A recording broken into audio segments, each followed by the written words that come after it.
دا څو ورځې کېږي د اسلامي امارت او د پاکستاني جمهوریت ترمنځ سختې جګړې روانې دي. دا نن سبا چې کومه جګړه ده دا د دوو نظریو جګړه ده. اسلامي امارت چې اسلامي نظام ده او جمهوریت چې غربي نظریه ده. دا د دوو نظریو جګړه ده. دا د افغانانو او د پاکستانیانو جګړه نه ده. دا د دوو ولسونو جګړه نه ده. دا د دوو نظریو جګړه ده. ځینې داسې وایي چې د پاکستان د اسلامي جمهوریت ده وایي په دې کې اسلام ور زیات کړی. قدرمنو د اسلام په زیاتولو سره د جمهوریت نه اسلام نه جوړیږي. حقایق الاشیاء ثابته، هر شی خپل حقیقت ماهیت لري.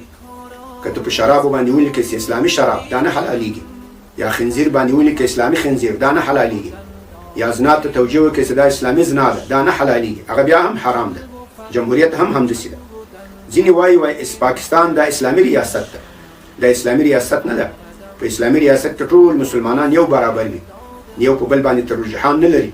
لکه د نبی صلی الله علیه وسلم د صحابه کرامو خلفای راشدینو په دور کې هلته سلمان فارسي، بلال حبشي، صهیب رومي، خالد بن ولید قریشي رضی الله عنهم و ارضاهم ټول یو برابر ول.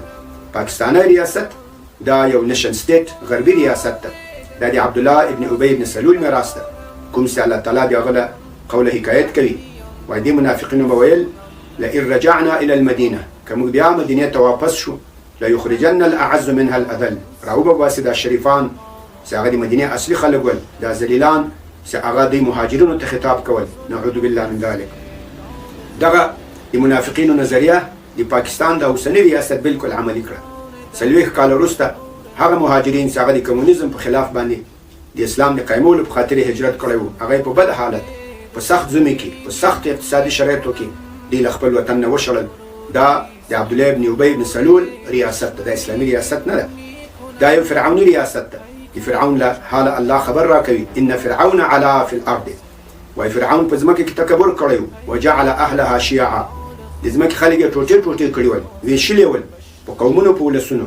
یستضعف طائفه منهم، یو ډله به کمزوري کوله، منهم د دې خلکو یذبح ابناءهم، یغو بچان به مړه کول، ویستحیي نساءهم، یغو ښځې به ژوندۍ پرېښودلې. انه کان من المفسدین، دا یقینا موله جملې د فساد کارانو. پاکستان کې اوس همدغه وضعیت ده. هلته د وزیرستان، د بلوچستان، د باجوړ دا ټول ذلیل دي، سپک دي، هغوی مړه کېږي، هغوی بندیانېږي. خو بل یو محدوده ډله ده چې هغه په دې پاکستان باندې حکومت کوي، خاص فرعون او د فرعون هغه حامان و قارون داخله. پاکستان قدرمنو دا د مسلمانانو د کور په نامه نه دی جوړ شوی، دا د مسلمانانو تجزیه په نامه باندې جوړ شوی. که چېرته بر صغیر نه وای تجزیه شوی، هلته به تقریبا د مسلمانانو فیصدي 43% وه. اوس چې مسلمانان تجزیه شو دا 3 ټوټې شو. یوه حصه په هند کې پاته شوه، یوه حصه بنګلادیش کې پاته شوه، یوه حصه په د اوسني پاکستان کې. دلته اصلا دا د مسلمانانو تجزیه لپاره پروګرام و. هندوان په خپل حال پاته شو، سیکان په خپل حال پاته شو، مسلمانان 3 ټوټې شول. قدرمنو د دې پاکستانی فوج ظلمونه بلوچستان کې چې په الحال موږ تاسو په سترګو وینو، په وزیرستان کې، په باجوړ کې، په سوات کې، دا بل هیڅ مسلمان چې پټ نه وي. نو قدرمنو دا یو جمهوریت ریاست ده. دا ډېر ظالم خلک دي. د دې مقابل کې جهاد داسې فرض عین ده لکه د روسانو مقابل کې. د دې مقابل کې جهاد داسې جهاد فرض عین ده لکه د امریکایانو مقابل کې. دا د امریکایانو متحدین ول، دا لکه د احزاب په جګړه کې چې بني قریظه د احزاب متحدین ول او د احزاب له شکست نه اول نبی اسلام په بني قریظه و حمله وکړه، بلکې الله ورته امر وکړ.